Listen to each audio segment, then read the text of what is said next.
Welcome everyone to another episode of Slasher Scotty. I am your host Scotty McCoy, and I have another guest from the Samhain indie film. I have Amanda Sawayer, who plays the final girl. She plays Sami Freed in the movie. Hi Amanda, how you doing? Hey Scotty, I'm good. How are you? I am doing great. I am really excited. The premiere is happening, and everything is going in the right direction finally.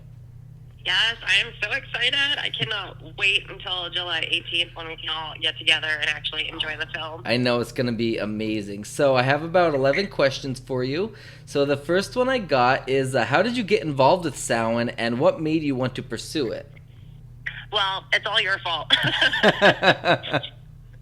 I remember seeing a post that you were writing I believe it was a web series at the time, and you were looking for other actors and actresses and people that wanted to be involved in the project, and I had sent you a message, and you were like, you know what, you'd be really great for this part. Let's talk about it some more. And then we started to talk about it when it was still a web series, and the web series fell through, and then I don't know exactly what happened, but something in my intuition told me we needed to do this, so I reached back out to you, and now we did it. Right? Which is exciting, and I wouldn't have done it without you. You were a major part of it, because one thing I didn't introduce you as is the Gravestone Films Chief Executive Officer, which is amazing because you have been a big backbone of this company. You've helped out in so many ways, shapes, and forms, which I really, truly appreciate. Well, thank you. I'm so No glad problem. to be a part of it. We have an amazing cast and crew, and you guys are like another family to me. Exactly. So what was the best part about filming Samhain, and what was the worst? Let's see. So the worst, I'm going to go with the worst part first. Okay. The worst for me was the time constraints, because I also work another full-time job, and it was a little stressful trying to schedule everybody's filming days around their full-time jobs, and I do live about an hour and a half away from where we filmed at, so that got a little stressful at some points, but we pulled it off. Yeah. Let's see, my favorite part. I mean, a lot of it was was my favorite. I think my favorite, like, on-set memory is when Tyler, when he sprayed the bottle in his mouth and it wasn't water. That was great. What was it? Vinegar, right? It was vinegar, yeah. They were using it as a cleaning spray. That's oh, guys, this will work great. And then he turns it around and sprays it in his mouth, and he goes, that's not water. Well, I'm glad it wasn't really cleaning spray. That would have ended in a totally different way. Oh, or something, yeah, or something worse. Goodness, Yes. no real life death, right? I know, exactly. So what was your most memorable moment while filming Samhain? Oh, my goodness, let's see. Well, that was definitely one of them. When Yags carried you in the house and fell on the floor, that was another good one. That was two great moments that should have been on camera for like bloopers I know, and behind the I wish scenes. we had them on blooper reel. I know, that would have been so great. Oh my god, they were epic. So what was it like working with the cast and crew on the film? They were absolutely amazing. Everybody was so dedicated, and they had amazing ideas, and like they really pushed through it. We got stuff done that we needed to get done, and like they were just like really easy to work with. Like everybody got along. We didn't have. I mean, there's always a little bit of drama when you're making a full-length film. Right. But everybody got along. We didn't have a whole lot of drama. Everybody, worked together. Like, everybody came together to make sure that this turned out to be a good film. Right, and I'm very proud of everybody as well, because we all did come together. I mean, of course we goofed off on set. I mean, that's usually what happens, but when it was time to get down to it, we, put on our character faces, and we end up doing what we needed to do. Everybody, pulled in together, and I'm proud of what we accomplished, especially for our first film with what we were limited to. And do you want to know something else that I personally think is really cool? Wow. Some of the cast and crew that's younger, that just graduated or is still in high school, and they have a passion for this film and for this industry. A lot of them have looked into going to film schools, or they become more active in like their makeup art and stuff, and it's Right. just like so exciting to see that we've inspired so many people. I know. Susan was talking to me. It was before the rap party, but Tyler was he was a senior in high school, and he was going off to college soon, and he didn't know what he wanted to do for a major. Like, he really was stuck between a rock and a hard place. He didn't know what to do, and she said us giving him a chance to be in the movie gave him a major to do in college, and he now is going for TV and film in the fall, which is amazing. That just gave me chills to think about. Like, that's amazing. Yes. I definitely want to see Tyler back with us, and he's going to do big things. Exactly, and I told him straight up. I said, Tyler, I said, I don't care how big you get. I said, I hope you become this big Hollywood A-list actor, but always remember who gave you that start. Don't forget where you came from. Exactly. He's like, I definitely would never do such a thing. I'm like, thank you. So we know that that the film is a low-budget indie film. So were there any challenges to make this film, and if so, what were they? So the budget was definitely challenging for all of us. Yes. Because when we started this film, we literally had nothing. We had nothing. We had no props. We had no costume. We had a printer and the pages to print out the script, and that was about it. Exactly. And so we had to really come together and come up with creative solutions to create a budget. Mm-hmm. So I was glad that I had some business experience and was able to help out with that. So I have to give Kyrie a shout out for that, because she helped us get started with our merchandising. Yes. And helped us get a budget started. And then we rolled over to I can't remember. Teespring. Teespring? Yes. Teespring? Yeah. Yep. And that pillow thing, oh my god, I posted that pillow. And like everybody is like, oh my god, I need one. Exactly, and the pillow is actually really nice. Like, and the thing is about it is it comes stuffed with the pillow. You don't gotta buy it's not just the sheet and then you gotta buy a pillow with it. It actually comes zippered and everything, which is exciting. So you can take it off and wash it, because that was somebody's question Yes. to me: is it washable? I'm not sure about washable. I can look into that and I can let you know. But I do know that you can take the pillow out. Yes, there's a zipper for that. If you wash it, would the stuff come out of it? I can't really say. I'm sure it does say it on the site before you buy it. I wouldn't see why it wouldn't. I would imagine if you did it in cold water, it would be fine. Yeah, I don't see why it wouldn't. I mean, it's professionally done by a company that professionally does these type of things with the equipment that they have to do all that. It's not like they're a smaller startup that is just trying to get their way to get the bigger equipment. So I would think it would definitely have that. So here's a question. How was Gabrielle Rowland as a director? I think Gabby did a great job, considering it was her first film as a director, and considering all of the challenges that we had. Yeah, I agree. I think she did good, especially with what she had to work with, because it was our first feature film, not just hers to direct, but ours in general to make. And then on top of the no budget thing, and we literally had to finish the film in a couple of months because it's a Halloween film. I mean, even though in Schuylkill County we can get snow in Halloween, you want the Halloween atmosphere to make it a Halloween type movie. So you don't want to see snow. So we really only had 3 months to film in order to meet that deadline. So I think she did good for what she had to work with. Yeah, I definitely agree with that. And I know she does some special effects too, so I'm excited to see what she does going forward with either of those options for her career. I agree with that. So did you have to do any of your own stunts in the film? And if so, was it hard to perform them? I did all of my own stunts for the film. Okay. Again, it's low budget, so we couldn't afford any kind of like stunt doubles or anything. Right. They weren't super hard.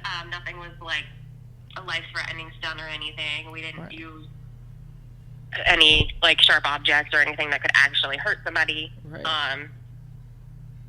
I think the hardest stunt for me, I'm also very out of shape. There's a lot of running. And then at the end scene where I have to tackle Relic, that was probably the most difficult for me.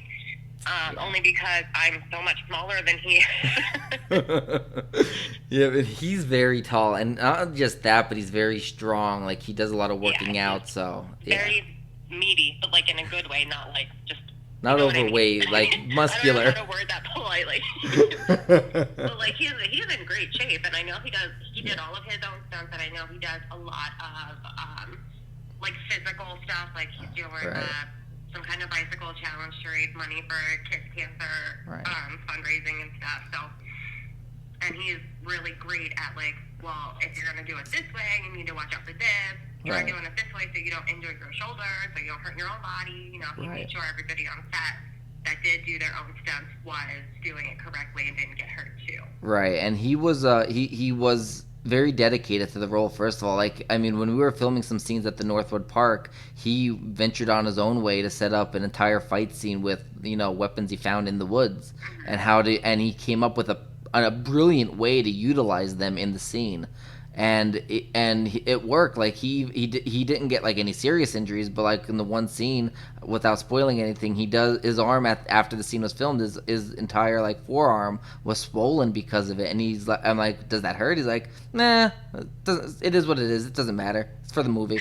He didn't care. Like it didn't bother him. And the same thing with Shane. Shane said he wanted to do it. Like we talked about his injury on here, and he's like, yeah, he said, and I love doing. If I had a choice to get injured again and it happened, it wouldn't bother me because it's for the movie. I mean, we can't afford a stunt double, so yeah. They're all very, very dedicated, so that's like super awesome of them. Right. Like, just as people. Exactly. So what we know that we had auditions for Salon. Obviously, you and me and Yags and a couple others didn't have to audition. But what was auditions like for the movie? Oh, they were so much fun. A shout out to Rolling Meadows Clubhouse that let us use their facility to do our auditions.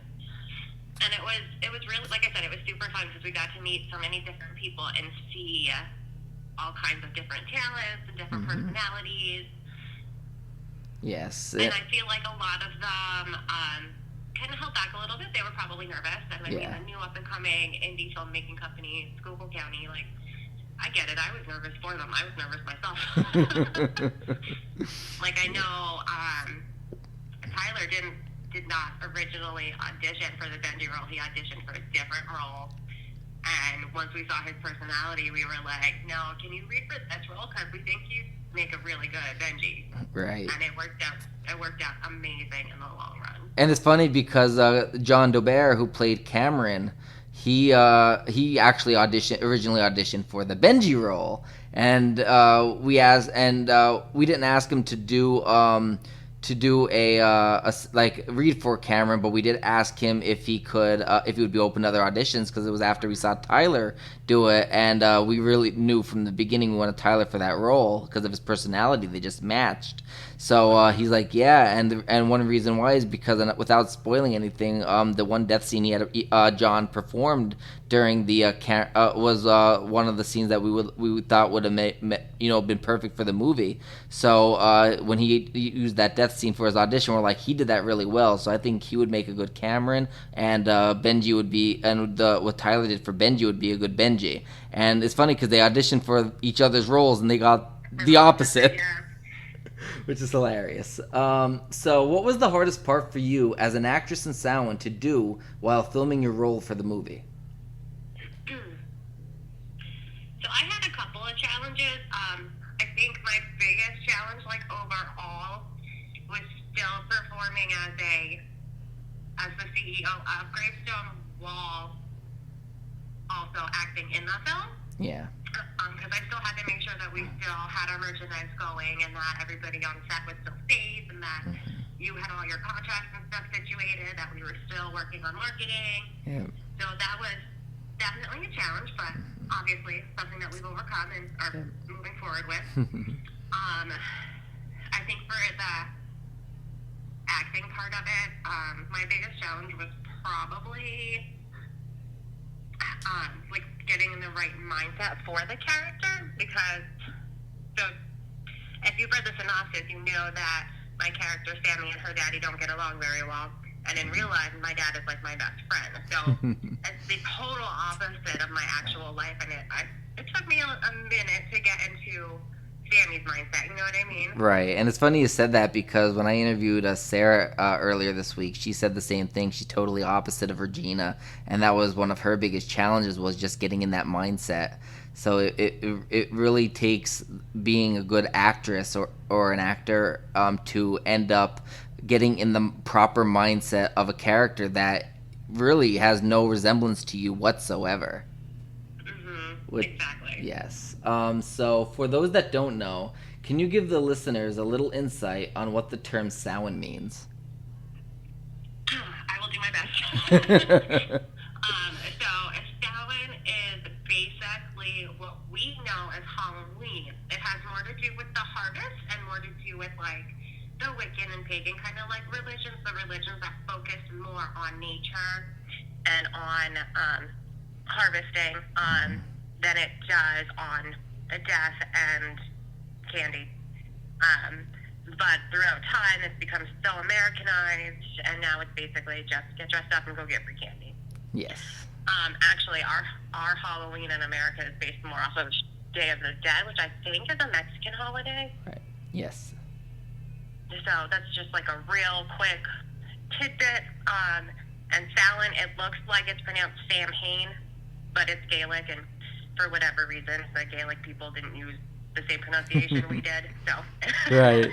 And in the movie, we do give it is in the script. We do give a full overview of what Samhain is. That way, people that are watching the movie understand what this holiday means and why Justin Freed / Relic hates this like why he goes out on this holiday. Right. So the last question I got for you is, do you have any side projects, businesses, or ventures that you'd like to tell the listeners about? I have a lot of side projects that are happening right now. So like I said, I do work a full-time job for a trucking company. I'm not going to go into too much detail about that, PR and all that fun stuff. Right. But I do also work part-time as a pure romance consultant and part-time as a wedding planner. And then, obviously, I have Gravestone that I take care of as much as possible. And I know for a fact that we do have a few projects, at least 3 that I'm aware of, yes, that are in the process of coming to fruition. So that's super exciting. Yes. So do you want to let our listeners know where, if they were interested in getting anything from Pure Romance, where they can find you, like a website or a Facebook page or anything? Yeah, absolutely. So you can go to pureromance.com/Amanda Sawayer. It's Sawayer. It's pronounced Sawyer. It's just spelled stupid. As my ex-husband's name, don't ask me, ask him. Or you can also follow me on Facebook at Amanda Megan, or on Instagram at Miss Mandy Rose. If you do follow me on Instagram, it's also my modeling page, so you'll see some of those fun projects too. Awesome. Thank you so much, Amanda, for your time. Yeah, absolutely. All right, so before I let you go, I'm going to do a little plug for Samhain. So for those that want to follow us on Facebook, go to www.facebook.com/gravestonefilms. We also have a movie page at www.facebook.com/SamhainMovie. And also, Amanda's character Sammy has a Facebook page at www.facebook.com/SamhainSammy. And also, you can go to our website, which is www.gravestonefilms.com. Also, don't forget that the premiere will be happening July 18th, and it will be at 6 p.m. Is when the doors open. The red carpet event also starts at 6 p.m. And then the screening will be around 7 p.m., followed by a meet and greet with the cast and crew, and that is in Coaldale, Pennsylvania at the Angela Triplex Cinema. The movie will be available in select theaters in October 2020 throughout the month, and it'll be available on Amazon to stream in November 2020. So to find out all the information and the good deets, or as Yags likes to say, sordid deets, that's for a later interview, that you can find all that out on our Facebook fan pages where we post most of our information. So go there and give us a like, and I hope to see everybody at the premiere. And thank you again, Amanda. Yep, I'll see you all at the premiere. All right, you have a good rest of your day. You too. All right, bye.